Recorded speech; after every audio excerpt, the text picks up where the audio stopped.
कि जो हम सिखा रहे हैं क्या वो कोई नई शिक्षा है। कई लोगों का या कई लोगों के मन में ऐसा शक या ऐसा एक डर जो है वो बना हुआ है कि ये जो एक नई शिक्षा जो हम सीख रहे हैं ये किस तरह से लोगों को प्रभावित करती है या फिर किस तरह से लोगों को उनके जीवन में जो है वो बदलाव लेकर के आती है, या कोई नुकसान है या कोई फ़ायदा है। तो उन बातों के ऊपर हम थोड़ी सी चर्चा करेंगे।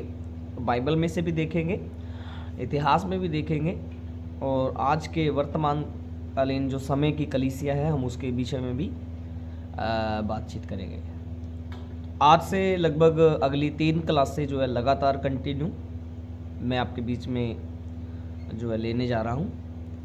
सो थोड़ा थोड़ा करके हम परमेश्वर के वचन को जो है वो लगातार सीखेंगे। बने रहें मेरे साथ इस क्लास में। सो हम बात कर रहे थे कि जब हम अनुग्रह के वचन को लेकर के कलीसिया के सामने या फिर प्रभु के लोगों के सामने, सेवकों के सामने आते हैं तो उन्हें ऐसा लगता है या ऐसा महसूस होता है कि ये कोई नई शिक्षा जो है वो हम यहाँ पर जो क्या है सुन रहे हैं। आप मेरे साथ जो भी जितने भी ग्रुप में जुड़े हुए हैं मेरे भाई बहन, प्रभु के दास और दासियाँ, आप सबसे मैं यहाँ पर पूछना चाहता हूँ, आप में से कितने लोगों को ये लगता है कि हम कोई नई चीज़ जो है वो सीख रहे हैं बाइबल में से। आप मुझे आपको यहाँ पर क्लियर कर देना चाहता हूँ थोड़ा सा। सबसे पहले मैं आपको एक चीज़ बताना चाहता हूँ, जो कुछ भी हम पिछले समय से लेकर अब तक आप लोगों को सिखा रहे हैं, देखिए सिखाना एक अलग बात हो जाती है, लेकिन आपके साथ जो हम विचार साझे कर रहे हैं, मैं ये कहूँगा, क्योंकि हम सब लोग सीखे हुए हैं, प्रभु के दास हैं, सेवकाई ऑलरेडी करते हैं, चर्चेस चलाते हैं, तो सिखाना ठीक नहीं है, लेकिन चर्चा करना और एक दूसरे से विचार विमर्श करना, हम लोग ये आपके साथ जो कर रहे हैं, हम कोई भी नई या कोई भी अलग या कोई भी नया विषय लेकर के आपके साथ नहीं बांट रहे हैं। किसी भी प्रकार का कोई नया संदेश या किसी प्रकार की कोई नई शिक्षा आपके साथ नहीं बांटी गई है। जैसे कि कईयों को लगता है, जब मैंने शुरू में ये सुना तो मुझे लगा ये कोई अलग प्रकार की टीचिंग है, शायद अनुग्रह बेस पे है, मुझे लगा शायद ये कोई नए प्रकार का सुसमाचार है, नई शिक्षा है। जैसे कई प्रकार की शिक्षाएं हैं आज दुनिया में, वैसे ही ये भी एक शिक्षा है। लेकिन मैं आपको यहाँ पर क्लियर कर देना चाहता हूँ, सबसे पहली बात, आप लोगों को या हमारे द्वारा जो आप लोगों तक पहुँचा है वो कोई नई शिक्षा नहीं है, बल्कि मैं आपको बताना चाहता हूँ यहाँ पर कुछ एक चीज़ आप देखना है। देखिए, जो आज तक लोगों को समझ नहीं आया हम वो सीख रहे हैं, ठीक है। जो आज तक लोगों को समझ नहीं आया हम वो सीख रहे हैं। ये है तो पुराना, मतलब बाइबल के अंदर इस चीज़ की घोषणाएं हैं, इस चीज़ के बारे में लिखा हुआ है बाइबल में, जब हम पढ़ते हैं तो ये चीज़ हमें मिलेगी। ये है तो पुराना, पर किसी को आज तक, खास करके भारत के लोगों को समझ ना आने के कारण नया लगता है। ये जो हम सीख रहे हैं ये हमें समझ ना आने के कारण क्या होता है, नया सा लगता है कि यार ये शायद नई शिक्षा है, कोई नई टीचिंग है, कुछ नई थियोलॉजी निकल करके आई है, कुछ नई अपनी जो है एक थ्योरी इन्होंने बनाई है, उसके ऊपर ये बेसिक प्रचार करते हैं। मैं आपको सबको यहाँ पर पहले क्लियर कर देना चाहता हूँ प्रभु की हजूरी में कि ये कोई नई शिक्षा नहीं है, बल्कि बाइबल के अंदर इस चीज़ को, इस शिक्षा को, इसी को रिप्रेजेंट किया गया है, यानी कि प्रचार किया गया है, इसी को लोगों के बीच में बांटा गया है। और आज की क्लास में हम यही चर्चा करने वाले हैं और यही देखने वाले हैं कि कहाँ कहाँ पर जो बातें हम आपको सिखा रहे हैं वो बातें बाइबल के अंदर सिखाई गई हैं। क्या आप सब तैयार हैं आज की क्लास में बने रहने के लिए और सीखने के लिए? ठीक है, मैं आशा करता हूँ हम लोग क्लास के एंडिंग तक बने रहेंगे। और ये लगभग 3 क्लासें होंगी, जिसमें से आधा हिस्सा मैं आज कवर कर पाऊँगा और आधा हिस्सा शायद अगले जो थर्सडे को हम वीरवार को क्लास लेंगे उसमें कवर करेंगे, और आधा हिस्सा जो नेक्स्ट अगले सोमवार को हम क्लियर कर पाएंगे। ठीक है, प्रभु आपको आशीष दे। तो सबसे पहली बात यहाँ पर जो हम अभी देखेंगे वो ये है, हम सिखा क्या रहे हैं लोगों को। हमने पहली चीज़ ये सीखी कि हम कुछ नया नहीं सिखा रहे हैं, जो भी कुछ है वो बाइबल के अंदर और वो हज़ारों साल पुराना है, और वो प्रभु के दासों के द्वारा, प्रभु के सेवकों के द्वारा और खुद प्रभु के द्वारा सुनाया जा चुका है। तो यहाँ से हम ये क्लियर करते हैं कि हम कुछ नया नहीं सिखा रहे हैं, कुछ भी नया नहीं लेकर के आए हैं, बल्कि हम जो सीख रहे हैं वो कुछ भी नया नहीं है, वो पुराना है। पर बात ये है कि वो हम लोगों को समझ में ना आने के कारण हम उसे नया समझ बैठे हैं, या फिर उससे अभी भी अनजान है, और कई लोगों को तो अभी तक उस बात का समझ नहीं है। ये इन सारी चीज़ों पे हम बात करेंगे, लेकिन आज हम फिलहाल अभी देखते हैं हम क्या सिखा रहे हैं लोगों को। अभी तक हमने क्या सिखाया है। तकरीबन ये 1 साल या 1.5 साल के लगभग हो चुका है मुझे आए हुए, और जो मैंने सीखा, जो मैंने प्राप्त किया है, मैं उसके बारे में बताऊंगा। आप में से जितने लोग पहले से चल रहे हैं प्रभु के दास के साथ या सीख रहे हैं, आपने भी शायद नोट किया होगा, अच्छी बात है। हमने क्या सिखाया है या अब तक हम क्या सिखा रहे हैं, तो मैं 4, 5, 8 पॉइंट हैं जो वो आपके साथ साझा करूंगा। अब बाइबल है तो आपके पास खोल सकते हैं, फ़ोन में, या फ़ोन में खोल सकते हैं, हार्ड बाइबल है तो आप वो खोल सकते हैं। सबसे पहली चीज़ हमने क्या सिखाई अभी तक, हमने सिखाई है कि व्यवस्था के द्वारा कोई भी व्यक्ति परमेश्वर के सामने धर्मी नहीं है। हमारे अधिकतर विषयों में से और ज़्यादातर वीडियोस में से आपको ये जो बात है वो ज़्यादा दिखाई देगी कि हमने जो है व्यवस्था यानी कि कानून, नियम विधि, शरा, इसी के ऊपर जो है वो साझे किए हैं। और हमने ये भी बताया है कि व्यवस्था के द्वारा कोई भी व्यक्ति जो है वो परमेश्वर के सामने धर्मी नहीं है। इसके लिए चाहे तो आप गलातियों की पत्री 3 अध्याय 11 वचन को पढ़ सकते हैं, और वहाँ पर प्रभु के दास प्रेरित पौलुस इस बात को गलातियों की कलीसिया को लिखते हैं और कहते हैं कि जितने लोग व्यवस्था के द्वारा जो है वो धर्मी ठहरना चाहते हैं, फिर जितने लोग व्यवस्था पर भरोसा रखते हैं, वो सब शराब के अधीन है, क्योंकि कोई भी व्यक्ति व्यवस्था के द्वारा परमेश्वर के सामने धर्मी नहीं है। मेरी बात को कितने लोग अंडरस्टैंड कर रहे हैं, समझ रहे हैं? गलातियों की पत्री 3:11 में पौलुस ने, प्रभु के दास ने इस बात को बोला, और हम उसी बात को आज कलीसिया में सिखा रहे हैं। आज इसकी ज़रूरत क्यों पड़ी, हम इसके ऊपर आगे चर्चा करेंगे। उस समय इसकी ज़रूरत क्यों थी, मैं आपको थोड़ा सा बता देता हूँ। क्योंकि उस समय मसीह कलीसिया तैयार हो चुकी थी, मसीह विश्वास में आगे बढ़ा जा रहा था, सब लोग मिलकर के कलीसिया में आते थे, और अब जो याजक और मंदिर के जो पुजारी थे उनका जो काम धंधा था वो रुक गया था। बलिदान चढ़ाना, चढ़ावे चढ़ाना, नियमों को मानना अब बंद सा होता जा रहा था, और बहुत कम हो गया था लोगों का मंदिर में जाना, उस टाबरनाकिल में जाना, क्योंकि अधिकतर लोगों को, बल्कि मैं कहूँगा कि उस समय के बहुत सारे लोगों को ये पता चल गया था कि अब जो मंदिर हैं वो हम खुद हैं, और परमेश्वर का आत्मा किसी और मंदिर में या हाथ के बनाए हुए मंदिर में, टाबरनाकल में, मिलाप वाले तंबू में वास नहीं करता है, वो हमारे अंदर वास करता है। उन लोगों को मालूम हो गया था। अब वो एक झुंड के रूप में, जिसे चर्च कहा जाता है, एकत्रित होने लगे, और वहाँ पर बैठ के प्रभु के वचनों को जो अनुग्रह सहित होते थे, कृपा सहित होते थे, उनको सीखते थे, एकजुट होते थे, प्रार्थना करते थे, प्रभु भोज करते थे, संगति करते थे, सीखते थे। ये सब वहाँ पर चल रहा था, ठीक है। लेकिन इन चीज़ों को होते हुए देख याजक और शास्त्री लोग जो थे, हम अच्छी तरह से जानते हैं क्योंकि हमने उनके ऊपर काफ़ी चर्चा की है, वो लोग वो गुस्सा होते थे, और उनके अंदर ये होता था कि ऐसे ना कैसे करके हम इनमें से कई लोगों को वापस मंदिर की सेवकाई में फिर से लगा दें, और वो अपना षड्यंत्र रचते और कई लोगों को भरमाने का काम करते, और वो कई लोगों को भरमा करके वापस खतना की रीति में और उन्हीं विधियों में वापस ले जाते थे, जिस वजह से प्रभु के दास प्रेरित पौलुस को ऐसी बातें व्यवस्था के विपरीत या फिर मैं कहूँ व्यवस्था के विरोध में लिखनी पड़ती थी पत्रियों में। इस पत्री के शीर्षक में या इतिहास में जब आप पढ़ोगे भूमिका में बाइबल में, तो वहाँ पर लिखा है पौलुस के द्वारा यहाँ पर यहूदियों का जो कट्टर यहूदी थे उनका काफ़ी विरोध किया, और यहूदियों ने पौलुस का बहुत ज़्यादा विरोध किया।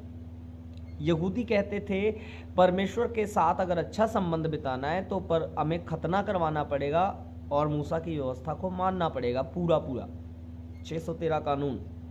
लेकिन पौलुस वहाँ पर सिखाते हैं कि नहीं, परमेश्वर के साथ अच्छा संबंध बिताने के लिए विश्वास एक अच्छा मार्ग है।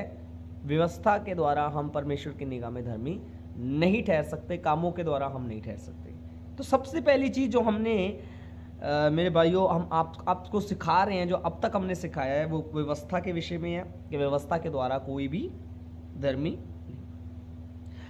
अब ये जो गलती हमारी हो सकती है कि शायद हमने इन चीज़ों के ऊपर स्टडी नहीं की, हमने शायद इन चीज़ों को पढ़ा नहीं, या फिर किसी ने भी आज तक इस चीज़ों के ऊपर हमें प्रचार करके नहीं बताया, क्योंकि शायद उनको लगा कि आवश्यकता नहीं है। तो इसलिए जब हमने आज इन बातों को सुना तो हमें लगता है ये कोई नई स्टडी है, ये कोई नया प्रचार है, ये कोई नई शिक्षा है। इस कारण से शायद हम थोड़ा भ्रम में आ गए, ठीक है। तो ये नया सा लगता है। और फिर सवाल ये उठते हैं कि पास्टर जी, हमने इतना लंबा समय लोगों को वो बातें सिखा सिखा कर पक्का कर दिया, अब कुछ नया उनको बताएंगे तो वो किस चीज़ को सच मानेंगे? पहले वाले को सच मानेंगे, अभी वाले को सच मानेंगे? तो क्या रिजल्ट होगा? तो आज की क्लास में हम इस चीज़ को देखेंगे कि क्या रिजल्ट होगा जब हम लोगों को कुछ नया सिखाते हैं, या फिर मैं कहूँ जब लोगों को वो सिखाया जाता है जिसका प्रयास तो चल रहा है लेकिन उनको समझ में नहीं आ रहा। God bless you. आगे बढ़ते हैं हम लोग। हमने पहली चीज़ आप लोगों को सिखाई, व्यवस्था के द्वारा कोई भी धर्मी नहीं है। दूसरी, जिन्होंने विश्वास किया प्रभु के ऊपर वो धर्मी हैं, चाहे वो कोई भी हो, बपतिस्मा लिया हो ना लिया हो, ठीक है, अभी तक उसके जीवन में कुछ गलतियां हो या फिर बिल्कुल ठीक हो।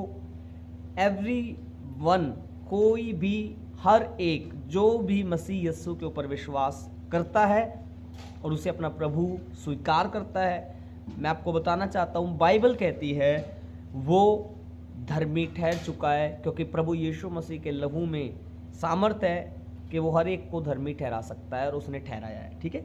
इसके लिए हम रोमियो की पत्री 3 अध्याय 21 से लेकर 24 पद तक पढ़ेंगे तो वहां पर लिखा हुआ है। वहां पर क्या लिखा है मालूम है? रोमियो 3:21 में लिखा है कि व्यवस्था से अलग अब परमेश्वर की वो धार्मिकता प्रकट हुई है जिसकी गवाही भविष्यद्वक्ता और खुद व्यवस्था देती रही कि एक आने वाला है, उसके ऊपर विश्वास करने से धार्मिकता प्राप्त होगी, क्योंकि सब पाप के अधीन थे। लेकिन अब कोई भेद नहीं, क्योंकि मसीह के लहू बहाने के द्वारा हम सब लोग मसीह में सेंत में यानी कि फ्री धर्मी ठहराए जाते हैं। मेरे प्रियो, हम बिना काम किए व्यवस्था के फ्री में धर्मी ठहराए गए हैं, और ये प्रभु का अद्भुत अनुग्रह है हमारे ऊपर। हमने ये सिखाया है। 3 जो हमने सिखाया है, कोई झूठा नहीं। जैसे कि आज भरमार चल रही है, सबसे अधिक प्रचार आज कलीसियाओं में मुझे लगता है इसी के ऊपर किया जाता है। झूठे नबी, झूठे प्रचारक, झूठा पास्टर, फाड़ने वाला भेड़िया, लूटने वाला, भरमाने वाला, ज़्यादातर इन चीज़ों के ऊपर प्रचार किया था। गलत टीचिंग, रॉन्ग टीचिंग, यही चीज़ें ज़्यादा प्रचार की जाती हैं। मैं आपको बताना चाहता हूँ, आपको इन चीज़ों के ऊपर ज़्यादा जोर देने की आवश्यकता नहीं। आप लोगों को सही बता दो। अगर लोगों के अंदर सही भरा गया, लोगों के अंदर जो असली है अगर वो पहुँच गया, तो लोग क्यों ना गलत को पहचान लेंगे। कैसे ना पहचानेंगे? वो उनको मालूम हो जाएगा मेरे पास असली है, तो जो सामने से आ रहा है वो हो सकता है गलत है। लेकिन मैं यहाँ पर किसी को गलत और सही नहीं बोल रहा हूँ, मैं ये बता रहा हूँ हमने क्या सिखाया है अभी तक, कोई भी झूठा नहीं। जी हाँ, एक बार फिर से रिवाइंड कर रहा हूँ, कोई भी झूठा नहीं। कोई पास्टर, कोई पादरी, कोई बिशप, कोई प्रोफेट, कोई भी नबी आज के समय में झूठा नहीं है। जी हाँ, इस बात से मैं सोचता हूँ आप थोड़ा सा हैरान होंगे। इसमें बहुत सारे लोग जो हैं वो इन्वॉल्व हैं सेवकाई में। कुछ अपने मन से आते हैं, कुछ दूसरों को देख करके आते हैं, कुछ जो है किसी न किसी रीति से वो आते हैं, लेकिन वो प्रभु के काम में लगे हुए हैं। कैसे ना कैसे वो प्रभु का काम कर रहे हैं, और जो कर रहा है वो अच्छा कर रहा है, वो अपने हिसाब से कर रहा है। दूसरा, जितना ज्ञान है उसके पास वो कर रहा है, जितनी उसके पास समझ है वो कर रहा है। ठीक है, अगर हम उसका साथ दे सकते हैं, अगर हम उसको समझा सकते हैं तो अच्छी बात है, नहीं उसको चलने दें। लेकिन कोई भी गलत नहीं है। अगर हम ऐसे दोष लगाएंगे या हम किसी को भी गलत साबित करेंगे तो यहाँ पर परमेश्वर का जो अनुग्रह है या परमेश्वर का जो प्रेम है हम उसे ठुकरा देते हैं। आजकल क्या होता है कलीसियाओं में, ज़्यादातर देखिए क्या होता है कि पास्टर जी क्या होते हैं, स्टेज पर से खड़े होकर कलीसिया के बीच में प्रचार कर रहे होते हैं और कई रेफरेंसेस, कई बाइबल आयतों को वो उठाते हैं और वो कहते हैं हमारे बीच में से ही जो है वो फाड़ने वाले भेड़िए खड़े हो जाएंगे, हमारे बीच में से ही उठेंगे और वो कलीसिया को तितर बितर कर देंगे। अब आप थोड़ा सा ध्यान लगाइए और यहाँ पर सोचिए कि ये क्या दिया जा रहा है कलीसिया को, ये क्या परोसा जा रहा है कलीसिया को। और वहाँ पर कलीसिया जो है वो सुन करके एक दूसरे की तरफ क्या कर रही है, देख रही है। उनके मनों में पहले से ही भरा जा रहा है कि हमारे बीच में से उठेंगे जो भरमाने वाले होंगे, फाड़ने वाले और लूटने वाले होंगे। तो अब जो है वो कलीसिया के अंदर एक दूसरे के प्रति प्रेम थोड़ी उपजेगा। हो सकता है कि वो एक दूसरे को उस नज़र से देखना शुरू कर दें कि कहीं ये बंदा आगे चल करके फाड़ने वाला भेड़िया ना बन जाए, ये बहन जो है वो लूटने वाली ना बन जाए, या फिर ये लड़का जो है वो खराब करने वाला ना बन जाए। एक दूसरे को शक की निगाह से देखेंगे। अगर कोई बंदा बाई चांस पास्टर से बिना पूछे कहीं पर प्रचार कर रहा है तो वहाँ पर क्या होगा, पास्टर को एकदम से गुस्सा आ जाएगा, तूने मेरी परमिशन के बिना प्रचार करना कैसे शुरू किया, तूने मेरी परमिशन के बिना माइक कैसे उठा लिया। तो मैं ये चीज़ें आपको क्यों बता रहा हूँ मेरे प्रियो, क्योंकि हम ज़्यादातर जोर देते हैं झूठा झूठा झूठा झूठा। नहीं, बाइबल क्या कहती है, मैं आपसे वो बात कर रहा हूँ। पहला यूहन्ना 2:22, पहला यूहन्ना 2 और उसका 22 वचन में लिखा है, कोई झूठा नहीं लेकिन केवल वह जो पिता और पुत्र का इनकार करता है और जो मसीह का प्रभु होने से जो है इनकार करता है। अगर आपको इन सेवकों में से कोई भी ऐसा मिले जो यीशु मसीह का इनकार करता हो, पिता का इनकार करता हो, जी हाँ, आप बेशक कह सकते हैं कि ये लोग झूठे हैं, क्योंकि जो इनकार करता है वो ही झूठा हो सकता है। जिसको मालूम है कि वो मेरा उद्धार करता है वो झूठा नहीं हो सकता। हाँ, ज्ञान की कमी हो सकती है, नॉलेज की कमी हो सकती है, समझ की थोड़ा सा कमी हो सकती है कि उसने शायद इतिहास को नहीं पढ़ा, शायद वो उस संदर्भ में उसको समझ नहीं पाया। जैसे आज तक हम थे, वो भी वही हैं, लेकिन वो गलत नहीं है, हम भी गलत नहीं थे, उलझे हुए थे। उलझे हुओं को सुलझाना एक अच्छी सेवकाई है। और ये तीसरा पॉइंट है जो हम लोगों के बीच में प्रचार करते हैं, और वो है कोई झूठा नहीं। और मैं ये बाइबल में से ही आपको आयत पढ़ करके बता रहा हूँ। इसके ऊपर बोलने के लिए काफ़ी कुछ है, लेकिन अगर मैं एक एक लाइन को, एक एक आयत को क्लियर करूँगा, एक एक विषय को, तो बहुत लंबा समय चले जाएगा। लेकिन मैं आपसे निवेदन करता हूँ, आप हमारे अपने यूट्यूब चैनल स्कूल ऑफ तरनुस में जाएं और वहाँ पर सारी वीडियोस, जितने भी अभी मैं विषय बोल रहा हूँ, कोई व्यवस्था के द्वारा धर्मी नहीं है, ठीक है। मसीह के ऊपर विश्वास किया तो आप धर्मी ठहर चुके हैं, कोई झूठा नहीं है। ये सारे विषय ऑलरेडी रिकॉर्डेड हैं और वहाँ पर पड़े हुए हैं। आप जाइए और वहाँ से उन वीडियोस को उठा करके पूरा कंप्लीट विषयों को सुन सकते हैं और इन चीज़ों को आप देख सकते हैं। लेकिन मैं आज के विषय में आपको ये बताना चाहता हूँ, हम कुछ नया नहीं सिखा रहे हैं। बाइबल के अंदर जो पहले से प्रभु के दासों के द्वारा सिखाया गया, बाइबल के अंदर जो पहले से प्रभु के सेवक जिस चीज़ को बांटते रहे, सिखाते रहे, जुल्म सहते रहे, उसी चीज़ को लेकर के आज प्रभु के दास पास्टर पाला जी और उनकी टीम जो है वो आप तक पहुंची है और प्रयास कर रही है कि अधिकतर लोगों को इस चीज़ के बारे में आगाह करके उनको समझा दिया जाए। अगली जो चीज़ हम लोगों को सिखाते हैं, जल्दी से पढ़ते हैं हम, क्योंकि हमारे पास टाइम कम है। अब आप पर सजा का हुक्म नहीं है, ये बिल्कुल हमने लोगों को सिखाया है। अब जिन लोगों को जो क्या है बाइबल के स्क्रिप्चर्स, बाइबल के जो मैं कहूँ कि इतिहास, बाइबल के शब्दकोश यानी कि डिक्शनरी, बाइबल के जो मेथड के बारे में नहीं मालूम है, उन लोगों को एकदम से जो क्या है यहाँ पर गुस्सा आ सकता है और वो कहेंगे अरे ऐसे कैसे हो सकता है कि अब सज़ा का हुक्म नहीं है, ऐसे कैसे हो सकता है कि अब आप कहें कि अब हमारे ऊपर दंड का जो आज्ञा नहीं है। लेकिन प्रिय भाइयों और बहनों, यहाँ पर मैं आपको बताना चाहता हूँ, जब हम रोमियो की पत्री उसका 8 अध्याय 1 वचन पढ़ते हैं तो वहाँ पर साफ तौर पर लिखा हुआ है अब जितने लोग मसीह यस्सु में हैं उनके ऊपर दंड की आज्ञा नहीं है। क्या ये बात पास्टर पाला जी ने बोली है या पास्टर लखवीर जी ने बोली है, गुरदास जी ने बोली है या जोगिंदर ने बोली है?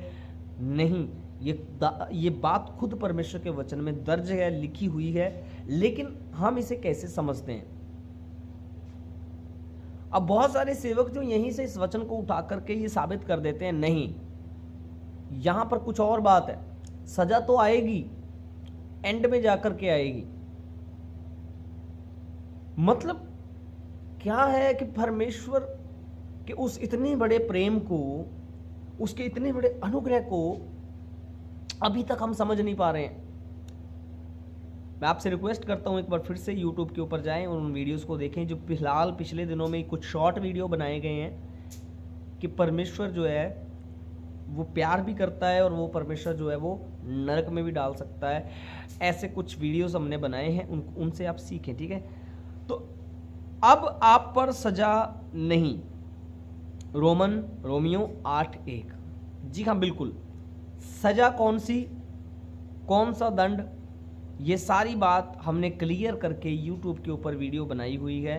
आप वहाँ जाइए, एक पार्ट से लेकर 3-4 पार्ट है उसके, कंप्लीटली सुनिए और उसके बाद आप सवाल करना कि पास्टर जी आप यहाँ पर गलत हैं, नहीं तो ये बात मुझे समझ में आ गई है, फिर जो है आप अच्छे रीति से उसको समझ पाएंगे।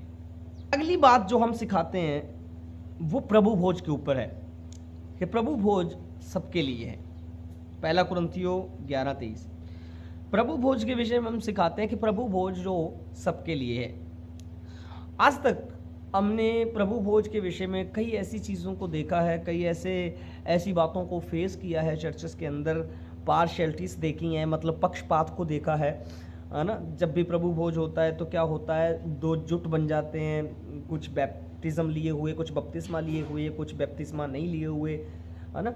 और फिर जो है जिन्होंने पूरी तरह से बुराई छोड़ दी है ना, उनका एक अलग ग्रुप है, फिर जिन्होंने अभी तक नहीं छोड़ी उनका एक ग्रुप है। तो आप देखते तकरीबन प्रभु भोज के समय ये चीज़ें आप फेस करते हैं चर्च में। लेकिन ऐसा नहीं है, इसके ऊपर भी मैंने 3 या 4 शायद वीडियो बना चुका हूँ और YouTube के ऊपर अपलोड कर चुका हूँ। प्रभु भोज में डर नहीं, प्रेम है। अगर आपने वो वीडियो देखी है तो मैं धन्यवाद करता हूँ, नहीं देखी तो अभी जाइए YouTube के ऊपर और उस चैनल को खोल करके वीडियोस को देखिए। प्रभु भोज सबके लिए है। जब परमेश्वर ने सबके लिए जान दी है तो उसका वो रोटी, उसकी वो देह, वो सबके लिए है, सबके लिए तोड़ी गई है, उसका वो लहू सबके लिए बहा है, और खास करके पापियों के लिए। अगर उसने पापियों के लिए जान दी है तो प्रभु भोज कैसे धर्मियों के लिए हो सकता है ना। वो भी सभी लोगों के लिए है, जितने विश्वास करते हैं वो उसमें शामिल हो सकते हैं। इसके ऊपर वीडियोस डाली हुई है हमने, और इसकी चर्चा प्रभु के दास पौलुस ने 1 कुरिन्थियों 11 अध्याय शुरू से लेकर के की है। वहाँ पर क्या कहानी चल रही थी, वहाँ पर क्या घटना थी, मैं आपको बताना चाहता हूँ। वहाँ पर पढ़ें, आपको समझ में आएगा। लेकिन आज बहुत बार प्रभु भोज के नाम से हमें डराया जाता है, मौत के नाम से डराया जाता है, सज़ा के नाम से, बीमारी का नाम लेकर हमें डरा दिया जाता है। और बहुत सारे लोग जो प्रभु के भोज में, यानी कि जिसको प्रेम भोज कहा जाता है, उसमें शामिल होने के बारे में सोचते भी नहीं या फिर डरते हैं। एक परंपरा, एक जो क्या है उसको नियम सा, एक कट्टर परंपरा सी उसको बना करके घोषित कर दिया है हमने, है ना। ऐसा नहीं होना चाहिए। हम इसके ऊपर बोल रहे हैं और ये बाइबल के अंदर है। कुछ नया नहीं है, बल्कि उसी को थोड़ा सा अच्छी रीति से समझना शुरू किया है। अगली चीज, हम नई वाचा के सेवक हैं, हमने ये सिखाया है बिल्कुल। और इसको दूसरा कुरिन्थियों 3:6 में पौलुस प्रभु के दास कह रहे हैं कि हम नई वाचा के सेवक हैं। वो कहते हैं मौत की वाचा और दोषी ठहराने वाली वाचा, तेज जिसका घटता जा रहा था वो वाचा, अब उसकी आवश्यकता नहीं रही, क्योंकि एक धर्मी ठहराने वाली वाचा, एक जीवन देने वाली वाचा वो आ चुकी है और वो यीशु है। ठीक है, और उसका तेज हमारे ऊपर हमेशा रही, वहां पर लिखा हुआ है, आप पढ़ सकते हैं। दशांश के विषय में देखिए, हमने सिखाया है कि दशांश के कारण जो बना हुआ लोगों के अंदर डर, हमने उसके ऊपर चर्चा की है। स्वर्ग और नरक की जो असलियत है वो भी हमने आप सबके साथ बांटी है, उसके ऊपर भी हमने चर्चा की है। अभी काफ़ी बातें रह रही हैं, लेकिन जितनी भी की हैं वो फिलहाल काफ़ी हैं हमें समझने के लिए, पचाने के लिए। यीशु के आगमन के ऊपर भी हमने चर्चा कर चुके हैं कि वो आगमन जो हम समझ रहे हैं, क्या वो उसी प्रकार है जो आज तक समझा गया है, जैसे कि डिस्पेंसेशनल थियोलॉजी बताती है, जो आज से लगभग 200 साल पहले आई है, जिसमें ये 1000 साल का राज और 7 साल का जो विनाश होना है, वो धरती के ऊपर कलीसिया का उठाए जाना है ना, वो शैतान को बांध करके फिर थोड़ी देर के लिए छोड़ा जाना, ये एक थियोलॉजी है, मैं आपको बताना चाहता हूँ, जो सिर्फ ही सिर्फ 200 साल पहले शुरू हुई है, जिसका प्रचार करना शुरू किया था। इसको डिस्पेंसेशनल थियोलॉजी कहते हैं, आप सर्च कर सकते हैं। तो इससे पहले क्या प्रचार किया जा रहा था, ठीक है ना, प्रभु के वचन को आए तो 200 साल नहीं हुए हैं ना। इससे पहले पौलुस क्या प्रचार करते थे, इससे पहले क्या यूहन्ना प्रचार करते थे, ठीक है। बाइबल के अंदर तो हम वो चीज़ों को देखते हैं, लेकिन उनका जो असली मतलब है वो कुछ और है, जो आने वाले दिनों में आप सीखेंगे, ठीक है। तो हम किसी एक बंदे की जो थियोलॉजी है उसको लेकर नहीं, बाइबल का जो इतिहास है, स्क्रिप्चर है, उसकी खोज करके, उस समय को देख परख कर, कब लिखा गया, किसने लिखा, क्यों लिखा, किसको लिखा, कैसे लिखा, कारण क्या था, वो सब चीज़ें बाइबल के अंदर से ही देख करके कहानी को समझा जाता है। और कुछ ऐतिहासिक पुस्तकें जो उस समय के राज्य प्रणाली को, भाषा प्रणाली को, भोजन प्रणाली को, ये चीज़ों को दिखाती है। फिर कहीं जाकर के हम उस अच्छे जो पॉइंट पर पहुंचते हैं, ओके इस बात को इसलिए लिखा गया था। जैसे हमने दशांश के विषय में पढ़ लिया, 70 AD के बारे में, और उसका जो विनाश यहूदियों के ऊपर आया उसके बारे में हमने अच्छी रीति से पढ़ा है, सीखा है। उसकी वीडियोस 70 AD की जो 3-4 वीडियो हैं यूट्यूब चैनल पर पड़ी हुई हैं, ज़रूर देखना।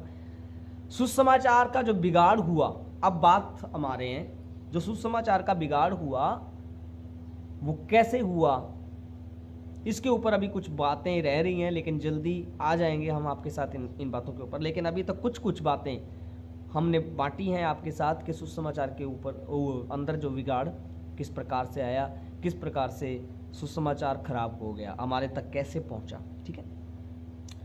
सो प्रिय जीजो, ये जो वो चीज़ें हैं जो हमने आप लोगों तक अभी तक शेयर की हैं, बांटी हैं या सिखाई हैं, आपको कितने लोगों को लगता है ये कुछ नया है? मुझे शुरू में तो लगा, लेकिन जब मैं बाद में इन चीज़ों के ऊपर स्टडी करता रहा, पढ़ता रहा, तो मुझे कुछ नया नहीं लगा। लेकिन मुझे असली और वही जो प्रभु के दास पौलुस, प्रेरित, स्तिफानुस, पतरस और खुद मेरा प्रभु यीशु प्रचार करके गए हैं, वही चीज़ें आज हमने पकड़ ली, हमने समझ ली, और हम उन्हीं चीज़ों को बांट रहे हैं लोगों के साथ। क्योंकि जब कोई चीज़ आप बांटते हैं और आपका विरोध होना शुरू हो जाए तो घबराएं नहीं, आप सही लाइन पे हैं। क्योंकि जब कुछ सही बीजा जाता है तभी विरोध होता है। जब आप सब कुछ मिक्स बांटते रहोगे, लोगों को जो है लोगों के अनुसार बांटते रहेंगे, तो कुछ भी आपको कोई विरोध होने वाला नहीं है। लेकिन ये यहाँ पर मैं आपको क्लियर कर देना चाहता हूँ, हमारा विरोध हुआ है, हमारा विरोध होगा, क्योंकि अभी तक जो बाइबल के जो विषय हैं जो मैंने आपको बताए हैं वो अलग रीति से समझे जा चुके हैं, उनको अपने जहन में पक्का कर लिया गया है।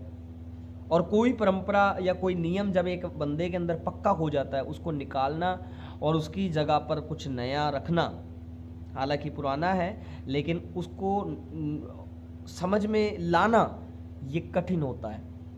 वहाँ पर विरोध भी हो सकता है और रिजल्ट कई बार क्या होता है, सही भी होता है और कुछ बुरा भी होता है। अभी मैं बाइबल में आपको लेकर चलता हूँ प्रेरितों के काम 28 अध्याय उसका 11 पद से। आप चाहें तो पढ़ सकते हैं मेरे साथ साथ, लेकिन टाइम कम है तो मैं 5 मिनट में समाप्त कर दूंगा। वहाँ पर क्या लिखा हुआ है, रोम के अंदर पौलुस की एंट्री होती है। माल्टा द्वीप से वो सिकंदरिया जाते हैं। सिकंदरिया कुछ समय रहने के बाद वो वापस वहाँ से किश्ती पकड़ के, नाव पकड़ के फिर एक अलग जगह पर जाते हैं, ठीक है। और जब वो रोम पहुँचते हैं, कुछ लोगों को वहाँ पर जो मसीह थे, प्रभु में थे, उनको देखकर वो उत्साहित भी होते हैं, आनंदित होते हैं। उसके बाद वो कुछ समय उनके साथ रहते हैं। फिर वो वहाँ के प्रमुख यहूदियों से मिलते हैं। प्रेरित पौलुस यहूदियों से मिलते हैं। वो रोम क्यों पहुँचे आपको थोड़ा सा बताता हूँ। अभी तक यरूशलेम के अंदर जो घटा, पौलुस ने वहाँ पर पूरा उथल पुथल कर दिया था। पौलुस ने वहाँ पर यहूदियों के साथ जो आराधनालयों में विवाद करता था, व्यवस्था के संदर्भ में बात करता था। बहुत सारे लोगों को व्यवस्था के अंदर से ही प्रभु यीशु मसीह उद्धार करता है करके साबित करता था, जिस वजह से पौलुस को मार भी पड़ी, ताड़नाएं पड़ी, जेल जाना पड़ा और कई चीज़ों का सामना करना पड़ा। बहरहाल अभी प्रेरित पौलुस इसी वजह से कैसर जो रोम का सम्राट है उसकी दुहाई देख करके रोम में आ चुका है। और वहाँ पर आने के बाद वो पहले कुछ मसीह लोगों से मिलता है और उसके बाद वो उसके अंदर वही फिर से जो चेतना जाग जाती है कि अब यहाँ पर जो यहाँ के यहूदी लोग हैं, यहाँ पर भी तो हैं, रोम में भी हैं यहूदी, क्योंकि यहूदी सब तरफ थे। वो वहाँ के प्रमुख यहूदी लोगों को बुलाता है और उनसे बात करता है और कहता है कि भाइयों, मैं ना तो व्यवस्था के विरोध में कुछ बोला, ना आपके पूर्वजों के विषय में कुछ बात की, लेकिन फिर भी मैं यहाँ पर देखो बंदी बना करके पहुँचाया गया हूँ। कह रहा है मैं इसलिए नहीं कि मैं यहाँ पर आकर आपके जो इज़राइल के अंदर यरूशलेम के अंदर आपके जो भाई हैं उनके ऊपर कुछ दोष लगाऊँ, नहीं, पर मैं सचमुच इज़राइल की जो आशा है मैं उसी के कारण आज जंजीर में जकड़ा हूँ।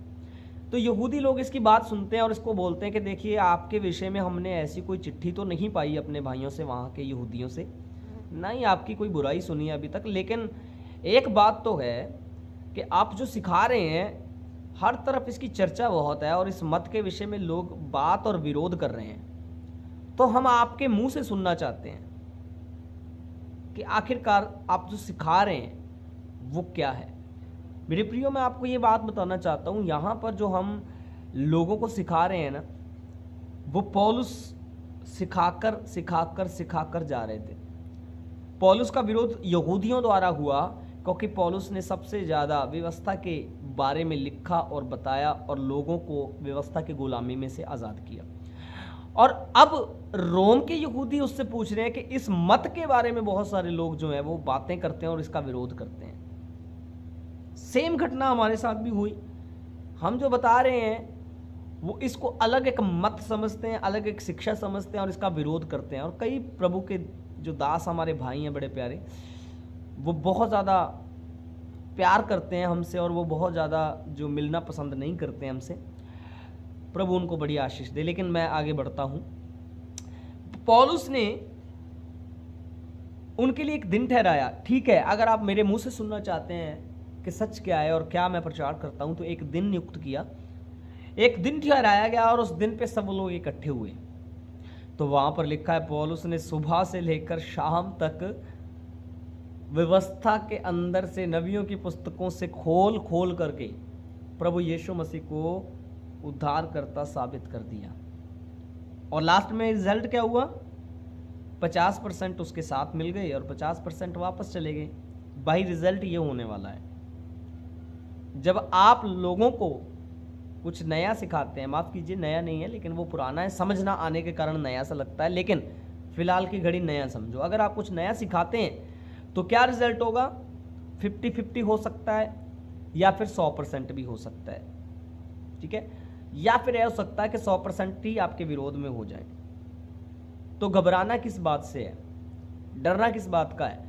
आपके पास जो सही है आप वो बीजो, आपके पास जो बेस्ट है आप वो रखो। पौलुस क्या कहता है? पहला कुरिन्थियों 13 और 11, ये 2 लास्ट आयतें पढ़ के मैं समाप्त करूंगा क्लास को। पहला कुरिन्थियों 13-11, वहाँ पर लिखा है, जब मैं बालक था तो बालकों की भाषा बोलता था, अब मैं बड़ा हो चुका हूँ तो मैं सियानों की भाषा बोलता हूँ। अभी तक जो हमने सिखाया सिखा लिया, धन्यवाद प्रभु का, लेकिन अब जो हमें मिल चुका है, जो हम असलियत तक पहुँचे हैं, जड़ तक पहुँचे हैं, उसका प्रचार करना भी तो मेरी जिम्मेदारी है। मैंने सबसे पहले ये किया और मुझसे बहुत सारे लोग जो है वो टूटे भी और अभी कुछ लोग स्थिर भी हुए हैं, और मैं इस बात में गर्व करता हूँ। लेकिन अगर मैं डर जाता, ये डर आता है ना कई बार। देखिए, मैं आपको एक और वचन पढ़ता हूँ, गलातियों 4:16, वहाँ पर लिखा है, पौलुस कहते हैं कि जब तक मैं तुम्हारे साथ था तो तुम कह रहे कि मेरे लिए आंखें निकाल कर मुझे देने के लिए भी तैयार थे, लेकिन जब आज मैं तुम्हें सच्चाई प्रचार कर रहा हूँ तो तुम मेरे दुश्मन हो गए हो, मैं तुम्हारा दुश्मन बन गया हूँ। सच्चाई प्रचार करने के कारण मैं तुम्हारा दुश्मन बन गया हूँ, ऐसा लिखा है पौलुस ने। तो कई बार सच्चाई प्रचार करने के कारण हम दुश्मन भी बन लग सकते हैं उनको। मैं आपको एग्जाम्पल देना चाहता हूँ, जब हम इस सच्चाई का प्रचार करना शुरू किया तो हमने सोशल मीडिया का सहारा लिया, जैसे कि अभी हम जुड़े हुए हैं। तो अधिकतर जो हमारे भाई बहन थे उन्होंने हमें धोखेबाज, लूटने वाले, ये बागी हैं, ये ऐसे हैं, ये वैसे हैं, बड़े हमारे ऊपर टैग लगा दिए, और हमें बड़ी खुशी हुई कि चलो उन्होंने खासकर हमें सुना तो सही।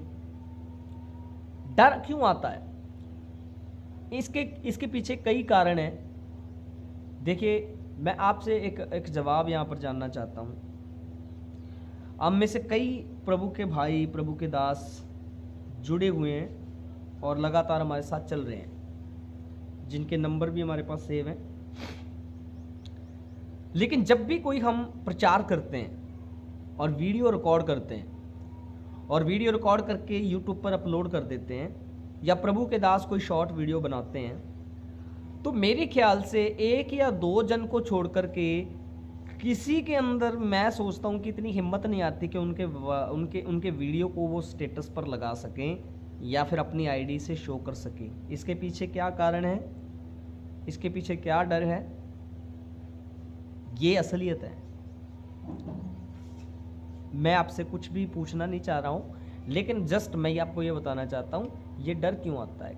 बहुत बार ये डर जो है वो हमारे मसीह समाज में होता है, खास करके प्रभु के दासों को कई प्रकार का डर होता है। जी कलीसिया भटक ना जाए, जी कलीसिया कहीं छोड़ ना दे, जी कलीसिया कहीं इधर उधर ना हो जाए, कलीसिया कहीं नाश ना हो जाए, या फिर कई लोग तो चंदे से जो दशांश उनको आ रहा होता है, जो दान उनको आ रहा होता है, उसकी वजह से वो लोग सच्चाई का प्रचार थोड़ा सा कम करते हैं। मैं आपको बताना चाहता हूँ, नहीं, ऐसा नहीं होने वाला। जब आप लोगों को सही गाइड करोगे ना, तो देखो, व्यवस्था जब तक थी या कानून जब तक था तो लोग टाइथ देते थे, दशांश देते थे ना।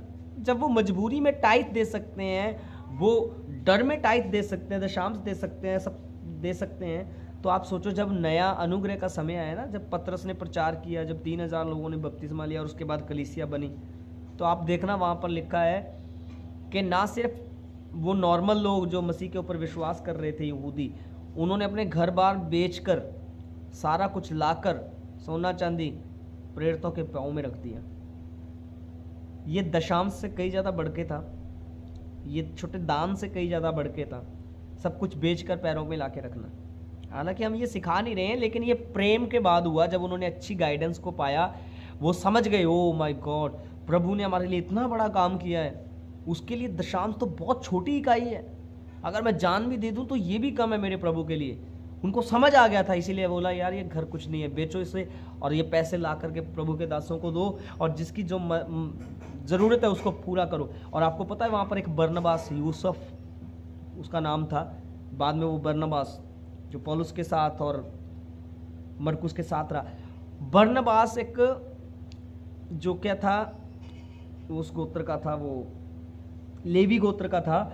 उनको नियम नहीं था, उनको इजाज़त नहीं थी कि वो अपनी जगह बेचें। उस बंदे ने भी जगह बेच करके पैसा ला करके प्रेरितों के पाँव में रख दिया।